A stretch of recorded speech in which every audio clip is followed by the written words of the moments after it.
Here is a question I need you to sit with for just a second. What do you do when the same water that destroys your life also saves it? Hold that thought, because by the time I'm done talking, you'll never look at a cup of coffee or a flooded basement the same way again. Welcome back to Dad's Pure Emotions. Grab your snacks, get comfortable, and remember the people in these stories had every chance to behave themselves. They just chose wrong. Drop a comment and be sure to subscribe. You're going to love it here. My name is Thomas Hargrove, and 14 months ago I had everything. Not everything.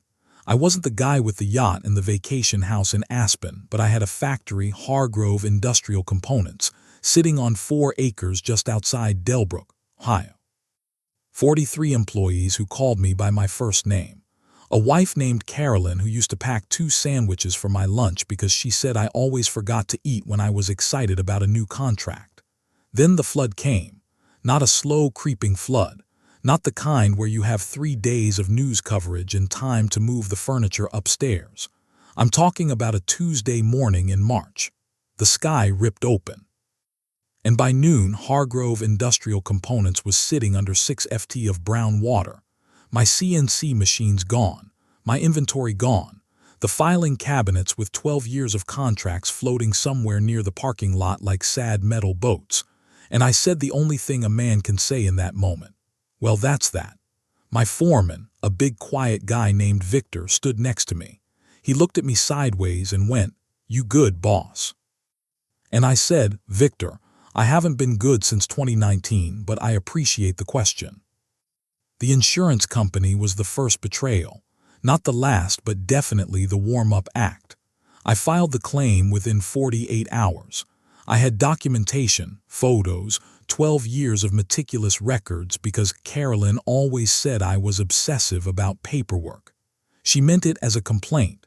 Turned out to be the only compliment that ever mattered. The adjuster, a pale, thin man named Harold, came out, walked around, typed things into a tablet, and told me with the energy of someone reading a grocery list.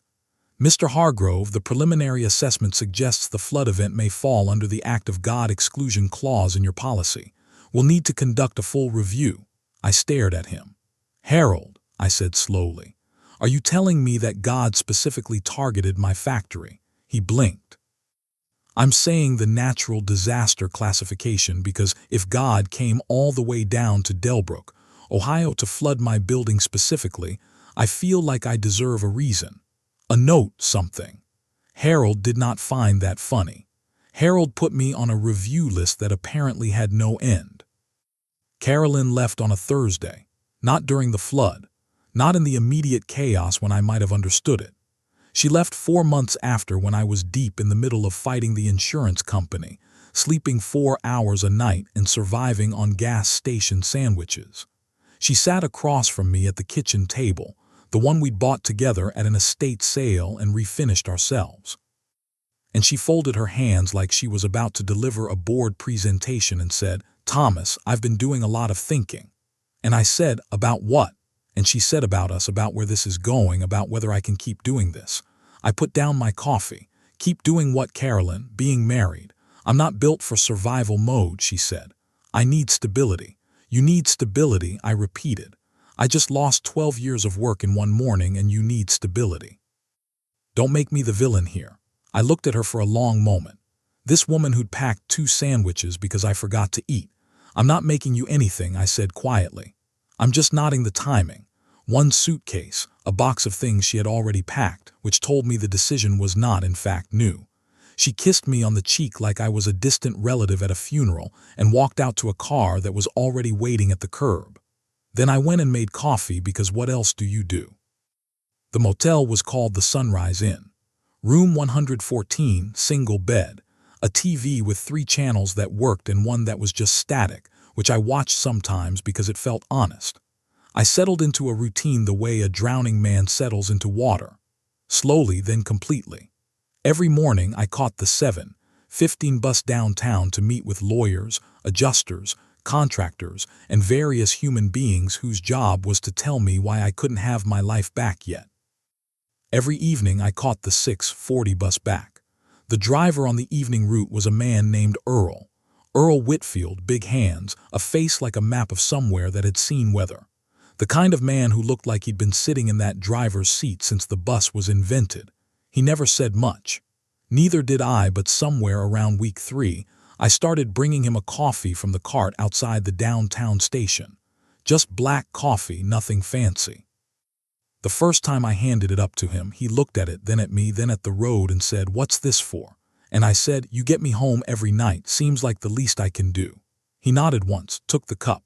That was our whole relationship for 11 months, a cup of coffee, a nod. Occasionally, if the traffic was bad, Earl would glance in the mirror and say something like, "Construction on 5th again." And I would say, "Naturally." And that would be the entire conversation. It was the best relationship I had. Now here's the part where I need you to lean in because I've been setting the scene. I've been giving you the flood, the factory, the wife, the motel, the routine. But none of it is the actual story. The actual story started on a Wednesday night in February when Earl drove right past my stop. I looked up from my phone, Delbrook and 6th. My stop gone, disappearing out the back window like everything else in my life. "Earl," I called out, "you missed my stop." He didn't answer. I looked around. The bus was empty, just me. I stood up and walked toward the front, and that's when I heard the pneumatic hiss of every door locking at once. I stopped walking. Earl's eyes found me in the rearview mirror, and they were different from every other night. Not the steady, quiet eyes of a man watching traffic. These were the eyes of someone who had been waiting. He said, and I will hear these words for the rest of my life, he said, "Sit down, Thomas. There are 2 men in the alley behind 5th and Crane right now. And there's a woman who's about to pay them $100,000. What woman?" He looked at me in the mirror for one long second. "Your wife." I sat down. The bus rolled on through the dark, and Earl said the 2 words that turned everything I thought I knew about the worst year of my life completely upside down. He said, "Watch this. If you've made it this far, do us one quick favor. Subscribe." A lot of people watch without ever doing it. But it costs you nothing and means everything to us. Thank you genuinely. Let me tell you something about silence. There are different kinds. There's the comfortable silence. The kind you share with someone you trust, where nothing needs to be said because everything already has been. There's the awkward silence, the kind at dinner parties when someone says something slightly offensive and everyone suddenly finds their food fascinating. And then there's the silence that sits inside a moving bus at night between a man who just heard his wife's name and a bus driver with secrets behind his eyes. That last one, that one has weight. I was sitting 4 rows back, gripping the metal bar of the seat in front of me like it owed me money. My brain was doing that thing it does when information arrives faster than it can be processed. Just spinning, finding no traction, producing nothing useful. I leaned forward and said, trying to keep my voice level, failing completely, "Earl, what is happening right now? Who are those men?" His big hands rested on the wheel like we were just having an ordinary Wednesday. "Private investigators," he said. "Good ones, ex-military. They've been sitting on that alley for 3 hours. Why?" Which meant the first 2 had already happened. Which meant while I was in room 114 of the Sunrise Inn watching static television and eating gas station sandwiches, my wife had been wiring money to people I'd never met. "Earl," I said slowly, "how long have you known about this?" He was quiet for a moment, then long enough. He pulled the bus over on a dark stretch of Meridian Avenue, put it in park, and reached under his seat. He pulled out a phone, not his regular phone, a second one, older, a prepaid thing, and he held it up so I could see it in the mirror. "I'm going to call her now," he said. "I need you to be completely quiet." "Can you do that?" I almost laughed. Almost. You're asking the man whose entire life just got flipped upside down if he can sit quietly while you call his estranged wife on a mystery phone. "Yes." "Yeah," I said. "Yeah, I can do that." He dialed. I counted the rings. 1, 2, 3. She picked up on the 4th ring, and her voice. I hadn't heard her voice in 4 months. It hit me somewhere I wasn't prepared for. She sounded exactly the same.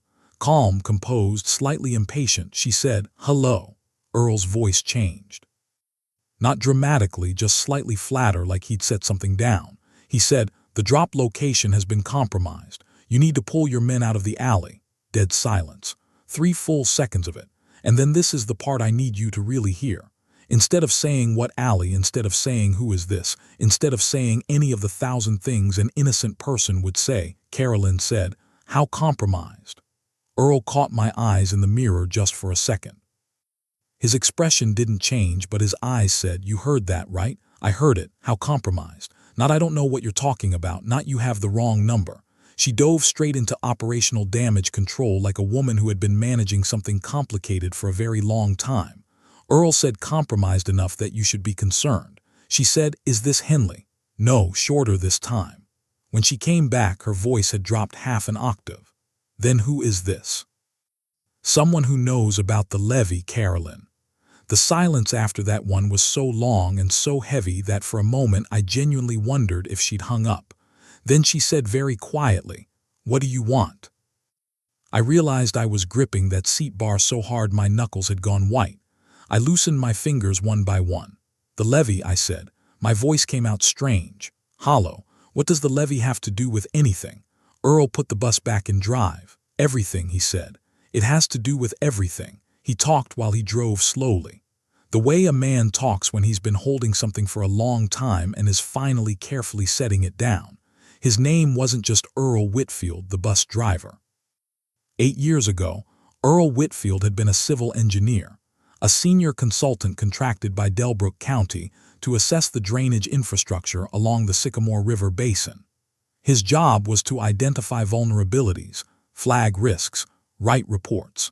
He wrote one report in particular that identified a specific section of the flood barrier on the eastern edge of the industrial district as critically undermaintained, a section that under sufficient rainfall conditions would fail. "I filed that report in 2019, he said, submitted it to the county board, sent copies to 3 separate oversight offices. What happened to it? It was reviewed, he said, by a subcommittee and then quietly buried by a city engineer named Frank Desmond, who decided that the repairs were too expensive and the risk was too low to justify the budget line." I stared at the back of his head. "Earl," I said, "that's the section that failed." "That's exactly the section that flooded your factory," he said. "Yes." "That's not all," he said. Of course it wasn't. Earl had lost his career over that report. When the flood happened and people started asking questions, Frank Desmond needed someone to absorb the blame. Earl's report was quietly altered in the county records. Dates changed, recommendations softened. By the time anyone looked, the document said Earl had assessed the barrier as adequate with minor monitoring. He was let go quietly with a small settlement and a non-disclosure agreement he'd signed before he fully understood what he was signing. "So you became a bus driver," I said. "I became a bus driver," he said. "And I started watching because I knew what happened wasn't an accident. I just couldn't prove who had decided it was a good idea to let it happen. And you found out 3 months ago," he said. "Yes. The flood wasn't just negligence, Thomas. Someone knew the barrier was going to fail, and someone made financial arrangements before it did. Someone who stood to benefit from the destruction of the industrial properties on the east side." I felt something cold settle at the base of my spine. Earl reached into the side pocket of his driver's door and produced a folded envelope. Inside were printed documents, financial records, a property portfolio I didn't recognize until I got to the 3rd page and saw a signature I'd been looking at for 11 years. Carolyn Hargrove, dated 14 months before the flood. She had purchased options on 3 parcels of land on the east side of the industrial district. Land that would be worth almost nothing if the factories were operational and worth a fortune for commercial redevelopment once they were gone. My factory sat in the middle of all 3 parcels. I folded the papers back into the envelope with the care of a man handling something that might explode. "She knew," I said. "She knew the flood was coming. She invested around it, around me." Earl nodded once. "The 2 sandwiches," I said stupidly, irrelevantly. "She always packed 2 sandwiches because I forgot to eat, and it turned out even the sandwiches were a performance." Earl said gently, "I'm sorry, Thomas." "The men in the alley," I said after a moment. "The investigators, they're yours. Yes, you've been building a case. Yes. And you needed someone with personal standing, someone who could be a witness, someone with motive to see it through, who couldn't be paid off or pressured into dropping it. In the mirror, I could see the faintest nod. That's why you drove past my stop. That's why I drove past your stop. I leaned back in my seat. Outside, Delbrook scrolled past in the dark. The streets I'd been riding through for 11 months, seeing nothing. Just a man on a bus going nowhere, carrying his grief like a carry-on bag. I looked at the envelope in my hands. Then I looked at the back of Earl's head. "What happens next?" I asked. Earl turned the bus onto 5th Street. And as we rolled slowly past the mouth of the alley behind 5th and Crane, I saw 2 figures standing in the shadows, watching, waiting. Earl said next, "She makes a mistake." And when she does, he glanced at me in the mirror one last time. We make sure the whole world is watching. If you've been listening for a while and want stories like this to keep coming, it really helps if you hit that like button and subscribe. 97% of people never do, but it's what keeps this whole thing running. So, thank you for real. I need you to understand something before we go any further. I am not a man who cries easily. I grew up in a household where my father's idea of emotional expression was a firm handshake, and the phrase could be worse. I stubbed my toe once at age 9, started to tear up, and he looked at me over his newspaper and said, "Walk it off, Thomas." The toe's still there. So when I tell you that sitting on that bus holding that envelope, staring at my wife's signature on documents that proved she had financially engineered the destruction of everything I'd spent 12 years building, when I tell you I felt something crack open behind my eyes, I need you to understand that it wasn't a weakness. It was the specific surgical pain of a man realizing that the person he trusted most in the world had been for a very long time the most dangerous person in his life. Earl parked the bus behind a closed hardware store on Clement Street, cut the engine, and turned around in his seat to face me for the first time all night. He was older up close. The lines around his eyes ran deep. He had the face of a man who'd been carrying something heavy for years and had simply adjusted his posture around the weight. He said, "You doing okay?" I looked at him. "Earl, in the last 40 minutes, I've learned that my wife conspired to flood my factory, has been making cash payments to people in alleys, and that you, the man I've been bringing coffee to for 11 months, are actually a disgraced civil engineer running a private investigation from a city bus." He nodded slowly. So I said, "To answer your question, no, I am spectacularly not okay, but I'm listening. Keep going." The corner of his mouth moved. Not quite a smile, but close. He laid it out clean. The 2 men in the alley, their names were Garrett and Phil, both former Army investigators, both currently licensed private investigators in the state of Ohio.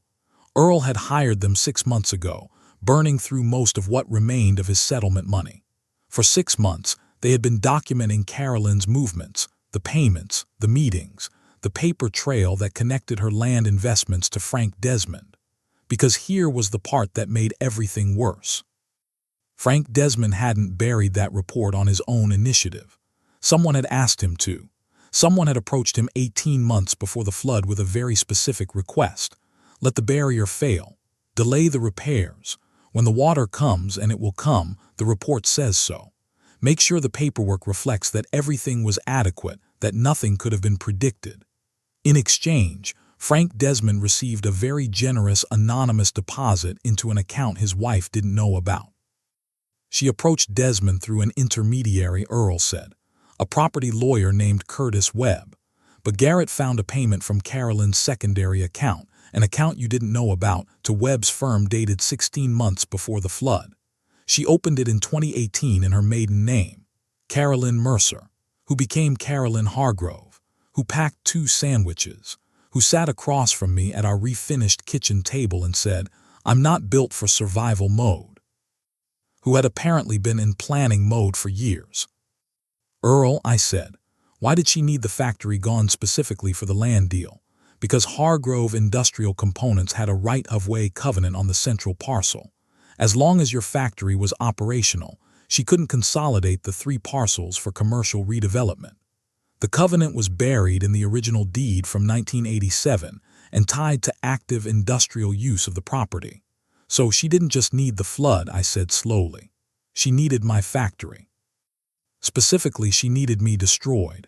Yes, the account opened in 2018. 4 years into your marriage, which meant there were 4 years that might have been real. Or maybe that was just the thing a man tells himself to keep from completely coming apart in the back of a parked bus. Could be worse, Thomas. The toe's still there. Thanks, Dad. Not helpful right now. My phone buzzed. Unknown number. I glanced at Earl. He said, "Answer it." Silence for a moment, then a voice I didn't recognize. Male, low, unhurried. "Mr. Hargrove, my name is Curtis Webb." Every hair on my arm stood up. I looked at Earl with wide eyes and mouthed, "Webb," and he straightened immediately, reaching for the prepaid phone. Webb continued, "I think we should have a conversation before things go further than they need to," I said, keeping my voice remarkably steady for a man whose entire nervous system was screaming. "How did you get this number?" "Your wife gave it to me," he said, "about 10 minutes ago. So she'd made a call after Earl hung up on her. Of course she had, because Carolyn didn't panic. Carolyn managed. She was the most composed person I'd ever met, and I used to think that was a quality. And now I understood it was a survival mechanism belonging to a woman who'd been running a long game for years. She's worried," Webb said, "and when my clients are worried, I make calls." "What does she want?"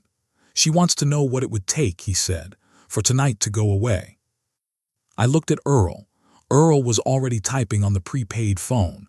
A message to Garrett and Phil, I assumed, because within 30 seconds my own phone buzzed with a text that contained just 4 words. "Keep him on recording." I put the phone back to my ear. "That's an interesting question." I said, "What does she think it would take?" Webb said she's prepared to be generous. "Mr. Hargrove." I'm just clarifying the source of the generosity. "Curtis, I want us both to be clear about where the money comes from." Another pause, longer. When he came back, something had shifted slightly in his tone. The professional smoothness was still there, but underneath it something that might have been discomfort. "She wants to offer you a settlement," he said. "Significant. Enough to rebuild." "Enough to what?" I said.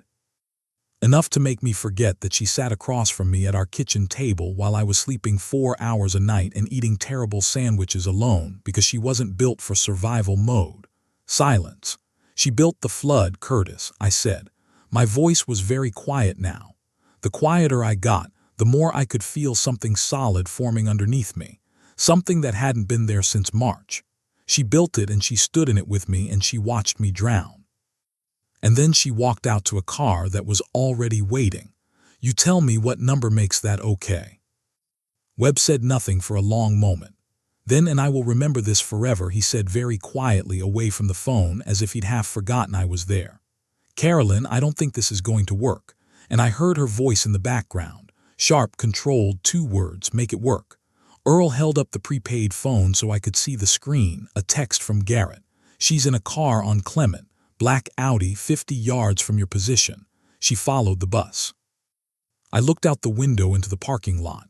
There was a black Audi idling at the far end, headlights off. She was right there. For a strange, suspended moment, I thought about everything that car represented. The car that had been waiting the night she left. The car that had been, I now understood, always waiting, idling quietly at the edge of my life while I worked and built and trusted and had absolutely no idea. I said into the phone, "Tell her to come talk to me herself." Webb said, "That's not tell her," I said. "That her husband is sitting in a bus 50 yards away, and if she has an offer to make, she can look me in the eye when she makes it." I heard him relay it. Long pause. The Audi's door opened. She looked exactly the same. That was the thing that got me. Some part of me had expected her to look different, to look like what she was. But she walked across that parking lot in a dark coat, hair pulled back chin level, and she looked exactly like the woman who had refinished a kitchen table with me on a Saturday afternoon and laughed when we got stain on the dog. She climbed onto the bus, stopped when she saw Earl. Something moved across her face. Recognition, recalculation, fear, all of it in about half a second. And then the composure slammed back down like a shutter. She looked at me. I said, "Hi, Carolyn." She said, "Thomas." A pause. "I see you've been busy." "I've been riding the bus," I said. "Turns out that's where the interesting people are." She glanced at Earl. "You have no idea what you've gotten involved in," she said to him. Earl said with the absolute serenity of a man holding 4 aces, "I've been involved since before the flood, Mrs. Hargrove. Longer than you." She turned back to me, and for just a moment, just one, the composure slipped. Not much, a hairline fracture, but I saw it, and I think she knew I saw it. And I think that was the moment she understood that the version of Thomas Hargrove she had calculated for, accounted for, and dismissed was not the version sitting across from her right now. "What do you want?" she asked. I reached into my jacket and set the envelope on the seat beside me. Didn't hand it to her, just let her see it. "Frank Desmond," I said. "Curtis Webb, every account, every payment, every conversation, all of it. You give Earl's investigators full cooperation. You provide documented testimony, and you make sure the man who altered that engineering report faces what he did." She stared at the envelope. "And if I don't, then Garrett and Phil walk out of that alley with 3 months of documented evidence, the financial records from your account and your maiden name, and a very detailed conversation between you and Earl that's been recording since you picked up that phone tonight." I paused. "Harold from the insurance company is going to find the whole thing very interesting. So is the county DA." Silence outside. Somewhere in the dark, the Sycamore River was moving quietly through the city the way it always had, indifferent and unhurried, not caring at all what it had washed away or what it had in the end made possible. Carolyn looked at me for a long time. Then she sat down. The full cooperation agreement was signed 11 days later. Frank Desmond was indicted on 4 counts, including criminal negligence and falsification of public records. Curtis Webb surrendered his license and cooperated with prosecutors in exchange for reduced charges. The county opened a full review of flood barrier maintenance across the entire Sycamore Basin.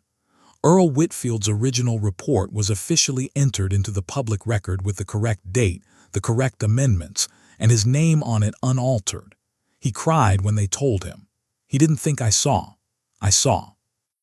As for me, the insurance settlement came through, the full amount.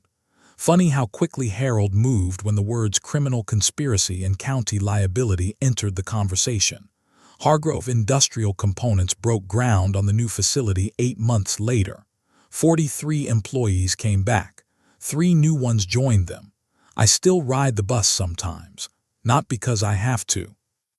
Room 114 is a long way behind me now, but there are Tuesday evenings when I catch the 6:40 just to sit in the back, watch the city scroll past, and remember what it felt like to be a man with nothing left. Right before everything changed. Earl retired in the spring. The county gave him a formal apology which he accepted with one nod and no speech. On his last night driving, I brought him a coffee from the cart outside the downtown station. He took it, looked at me. He said, "You know, you don't have to do that anymore." And I said, "Earl, you got me home when I had nowhere else to go. I'll be bringing you coffee until one of us isn't around to drink it." He was quiet for a moment. Then, for the first and only time in the entire 2 years I'd known him, Earl Whitfield smiled. A real one, the full thing. He said, "Buckle up, Thomas," and he drove. There's a thing my father used to say, could be worse. The toe's still there. He wasn't wrong. But here's what he never told me. Sometimes the flood doesn't come to destroy you. Sometimes it comes to show you exactly who was standing next to you and who was holding the water back. Know the difference. And always, always buy the bus driver a coffee. If you like this story, join our community by hitting that like button and subscribing for more real, raw, and family-centered stories. And as always, thank you for being a part of this family.